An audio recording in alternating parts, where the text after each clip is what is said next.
আল্লাহ রাব্বুল আলামিন কালামুল্লাহ শরীফের মধ্যে বলেন, আলা ইন্না আউলিয়া, সাবধান, যারা আমার বন্ধু তাদের কোনো ভয় নেই, ওয়ালা হুম ইয়াহজানুন, কোনো চিন্তাও নেই। আমরা জানি যে তরিকা হচ্ছে চারটা। কয়টা তরিকা? কাদরিয়া, সিস্তিয়া, নকশবন্দিয়া, মুজাদ্দেদিয়া। আমরা বাংলাদেশের মানুষ বেশিরভাগ কাদরিয়া সিস্তিয়া তরিকার ভক্ত, মুরিদা।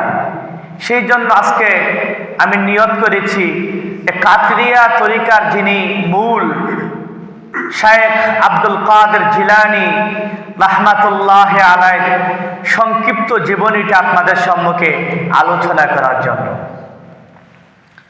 আমার ভাইয়েরা, শায়েখ আব্দুল কাদের জিলানী তিনি আধ্যাত্মিক জগতের একজন ইমাম ছিলেন, অলিকুলের শিরোমণি ছিলেন। ইরাকের জিলান নামক স্থানে তিনি জন্মগ্রহণ করেন। ইতিহাস গ্রন্থে পড়লে জানা যায় শায়েখ আব্দুল কাদের জিলানী রাহমাতুল্লাহ আলাইহি কুনিয়ত ছিল আবু মুহাম্মদ, উপাধি ছিল মুহিউদ্দিন। ইতিহাস গ্রন্থে তার নাম আবু মুহাম্মদ আব্দুল কাদের জিলানী বলে উল্লেখ করা হয়েছে। এছাড়াও বিভিন্ন গুণবলের উপর ভিত্তি করে আব্দুল কাদের জিলানী রাহমাতুল্লাহ আলাইহি আরো বহু নাম রয়েছে। বিশেষ করে পাক ভারত উপমহাদেশে মানুষ তাকে গাউসুল আজম, কুতুবুল আকতাব নামে বেশি করে চিনে। আবার কোনো কোনো অঞ্চলে ওনাকে বলে পিরানে পীর দস্তগীর। আবার কোনো কোনো অঞ্চলে ওনাকে বলা হয় আফজালুল আউলিয়া, কুতুবে রাব্বানি, মাহবুবে সুবহানি, নূরে ইয়াজদানি। ওনার অনেকগুলা গুণবাচক নাম রয়েছে। দুনিয়ার মধ্যে যত পীর আসবে সমস্ত পীরের উপর পিরানে পীর দস্তগীর আব্দুল কাদের জিলানী রাহমাতুল্লাহ আলাইহি। সুবহানাল্লাহ বলেন। আমার ভাইরা, আব্দুল কাদের জিলানী ওনার বংশনামা হচ্ছে, নসব নামা হচ্ছে, ওনার বাবার নাম হচ্ছে সৈয়দ আবু সালেহ মুসা জঙ্গি রাহমাতুল্লাহ আলাইহি। আব্দুল কাদের জিলানী পিতার দিক থেকে নবীজির দৌহিত্র হযরত হাসান রাদিয়াল্লাহু তাআলা আনহুর বংশধর। আবার মায়ের দিক থেকে তো তিনি হযরত হুসাইন রাদিয়াল্লাহু তাআলা আনহুর বংশধর। তার দিক থেকেও তিনি নবীজির বংশধর, মায়ের দিক থেকেও তিনি নবীজির বংশধর। ওনার মায়ের নাম হচ্ছে ফাতেমা, যার কুনিয়ত হচ্ছে উম্মুল খায়ের রাহমাতুল্লাহ আলাইহি। আব্দুল কাদের জিলানী অনেক বড় একজন আল্লাহওয়ালা ব্যক্তি ছিলেন। কেন এই আল্লাহওয়ালা হবেন না? ওনার বাবার নাম হচ্ছে আবু সালেহ মুসা জঙ্গি, অনেক বড় দিনদার ব্যক্তি ছিলেন, মুত্তাকি ব্যক্তি ছিলেন। একদিন তিনি নদীর পাড়ে দিয়ে হেঁটে হেঁটে হেঁটে হেঁটে যাচ্ছেন। পেটের মধ্যে অনেক খিদা, কোনো খাবার পাচ্ছে না। এমন সময় আবু সালেহ জঙ্গি দেখতে পারলেন নদী দিয়া একটা আপেল বেশে বেশে আসতেছে। কি আসতেছে?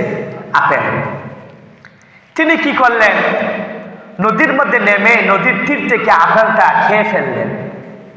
খাওয়ার পর ওনার চিন্তা জাগলো যে আমি যে আপেলটা খাইলাম এটা কার?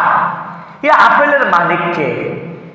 এটার মালিক যদি আমাকে মাফ না করে তাহলে তো আল্লাহ আমাকে মাফ করবে না। সুবহানাল্লাহ বলেন। তাকওয়া দেখেন, তাকওয়া। আল্লাহ তো আমাকে মাফ করবে না, এটার মালিক কে? মালিকের সন্ধানে তিনি স্রোতের বিপরীতে সফর শুরু করলেন। যেতে যেতে যেতে যেতে তিনি দেখেন নদীর পাড়ের মধ্যে একটা আপেলের বাগান। সুবহানাল্লাহ বলেন। নদীর পাড়ে কিসের বাগান? আপেলের বাগান। উনি বাগানের মধ্যে গেলেন, বাগানের মালিককে তলব করলেন। সেই মালিকের নাম হচ্ছে আব্দুল্লাহ আস-সাওমাই রাহমাতুল্লাহি আলাইহি।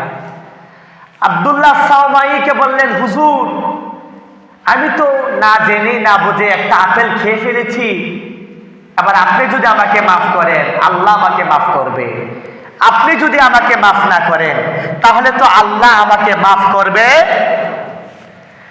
আমার ভাইয়ের, আমার বন্ধুরা, আব্দুল্লাহ আস-সাওমাই তিনি একজন বড় বুজুর্গ ব্যক্তি ছিলেন, আল্লাহওয়ালা ছিলেন, আল্লাহর ওলি, আল্লাহর ওলিকে চিনতে পেরেছে। এবার আব্দুল্লাহ আস-সাওমাই বলে, ও আবু মুসা জঙ্গি, আমি তোমাকে মাফ করতে পারি, বিনিময়ে আমার বাড়িতে 10-12 বছর তোমার রাখালি করতে হবে। আমার দরবারে, আমার বাড়িতে 12 বছর তোমার গোলামি করতে হবে। তুমি যদি 12 বছর আমার বাড়িতে, আমার আপেল বাগানে গোলামি করো, তাহলে আমি চিন্তা করব তোমাকে মাফ করতে পারি কি পারি না। সুবহানাল্লাহ বলে। আবু সালেহ মুসা জঙ্গি রাজি হয়ে গেলেন। একদিন নয়, 2 দিন নয়, 12 বছর কাজ কাম শেষ করলেন, গোলামি শেষ করলেন। 12 বছর শেষ হওয়ার পর আবু মুসা জঙ্গি বললেন, হুজুর, আমার 12 বছর শেষ হয়ে গেছে, এবার আপনি আমাকে বিদায় দিয়ে দেন। সুবহানাল্লাহ বলেন। আমাকে কি দেন? আমাকে বিদায় দিয়ে দেন, আমার 12 বছর তো শেষ। আব্দুল্লাহ আস-সাওমাই বললেন, বিদায় দিতে পারি, একটা শর্ত। কি শর্ত? আমার বাড়ির মধ্যে আমার একটা মেয়ে আছে, যদি তাকে বিবাহ করো তাহলে আমি তোমাকে মুক্ত দেব। তবে শুনো, আগে বিয়ে যে করবা, আমার মেয়ের বর্ণনা আগে শুনো। আমার মেয়ে কানা, অন্ধ, চোখে দেখে না, আমার মেয়ে কানে শোনে না, আমার মেয়ে হাঁটতে পারে না। সুবহানাল্লাহ বলেন। আমার মেয়ে বধির, আমার মেয়ে বোবা, আমার মেয়ে প্রতিবন্ধী, আমার মেয়ে চোখকে দেখে না, কানে শুনে না। যদি তুমি আমার মেয়েকে বিবাহ করো তাহলে আমি তোমাকে মুক্ত দিয়ে দিব। আবু সালেহ জঙ্গি মুসা চিন্তা করলেন, যদি আমি তার মেয়েকে বিবাহ না করি তাহলে সে আমাকে মুক্তি দিবে না, পরকালের মধ্যে আল্লাহর দরবারে আমি হয়ে যাব। এই চিন্তা করে আবু সালেহ জঙ্গি মুসা বিয়ের প্রস্তাবে রাজি হয়ে গেলেন। সুবহানাল্লাহ বলেন। বিয়ে করলেন ফাতেমাকে। রাতে যখন বাসরের মধ্যে গেলেন, গিয়া দেখে এত সুন্দর মেয়ে আবু মুসা জঙ্গি আর জীবনে দেখে নাই। চোখকে দেখে, কানে শুনে হাঁটতে পারে। আবু সালেহ জঙ্গি মুসা আশ্চর্য হয়ে গেলেন। শ্বশুর বলল, আমার মেয়ে অন্ধ, আমার মেয়ে বধির, আমার মেয়ে প্রতিবন্ধী, দুনিয়ার সবচেয়ে কালো।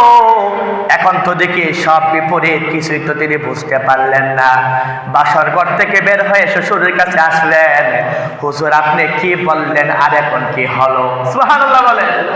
আপনি আমাকে কি বললেন আর এখন কি হলো? এখন তো দেখি সব হিতের বিপরীত।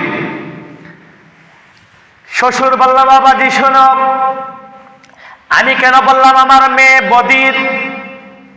কারণ আমার মেয়ে যেদিন থেকে বালক হয়েছে, আমার মেয়ের কানের মধ্যে কোনো পর পুরুষের শব্দ পৌঁছে নাই। সুবহানাল্লাহ। আমার মেয়ে যেদিন থেকে বালক হয়েছে, আমার মেয়ে ওই দিনের পর থেকে বাহিরের আলোটা দেখে নাই, বাহিরের আলোটা দেখে নাই। আমার মেয়ে যেদিন থেকে বালেগা হয়েছে, সেদিনের পর থেকে আমার মেয়ে কোনোদিন ঘর থেকে বের হয় নাই। সুবহানাল্লাহ। এই জন্য বলেছি আমার মেয়ে বধির, আমার মেয়ে প্রতিবন্ধী, আমার মেয়ে সবচাইতে বেশি কুৎসিত কালো। আমার ভাইয়েরা, আবু মুসা জঙ্গি বিয়ে করলেন ফাতেমাকে। বিয়ের পর আমার আল্লাহ তাআলা মায়ের রেহমে আব্দুল কাদের জিলানীকে প্রেরণ করলেন দুনিয়ার মধ্যে। আরবি ভূতের পর যখন ওনার বয়স 4 থেকে 5 বছর হলো, আব্দুল কাদের জিলানীকে নিয়ে যাওয়া হলো মাদ্রাসার মধ্যে, ফুরকানিয়া মাদ্রাসায় আব্দুল কাদের জিলানীকে নেওয়া হলো। হুজুর আপনি একটু আমার সন্তানটাকে ভালো করে পড়াবেন। সুবহানাল্লাহ বলেন। সুবহানাল্লাহ। ভালো করে পড়াবেন। ছোট মানুষ, শিশু। উস্তাদ বলল, বাবা বলো তো আলিফ। আব্দুল কাদের জিলানী বলে বা। সুবহানাল্লাহ বলে। উস্তাদ বলে বলো তো তা। আব্দুল কাদের জিলানী পড়ে সা। উস্তাদ বলে জিম, আব্দুল কাদের জিলানী পড়ে হা। উস্তাদ পড়ে আলহামদুলিল্লাহি রাব্বিল আলামিন, আব্দুল কাদের জিলানী পড়ে আর রহমানির রহিম। উস্তাদ পড়ে আলিফ লাম মিম, আব্দুল কাদের জিলানী পড়ে যালিকাল কিতাবু লা রাইবা ফি হুদাল লিল মুত্তাকিন। সুবহানাল্লাহ বলে। সুবহানাল্লাহ। উস্তাদ আশ্চর্য হয়ে গেলেন, কি রে আমি পড়াই আলিফ, আব্দুল কাদের পড়ে বা, আমি পড়াই আলিফ লাম মিম, আব্দুল কাদের পড়ে যালিকাল কিতাবু লা রাইবা ফি হুদাল লিল মুত্তাকিন। বিষয়টা তো বুঝতে পারলেন না। এক পর্যায়ে উস্তাদ বললেন, তুমি পড়ো আমি শুনি। আব্দুল কাদের জিলানী এক বৈঠকের মধ্যে বসে সূরা ফাতিহা থেকে 18 পারা পর্যন্ত শুনাইয়া দিলেন। শিশু মানুষ, কি মানুষ? আমার কথা বুঝেন? কাদরিয়া তরিকার ইমাম পিরানে পীর দস্তগীর কুতুবে রাব্বানী মাহবুবে সুবহানী আব্দুল কাদের জিলানীর জীবনী আপনাদের সম্মুখে আমি বলতেছি।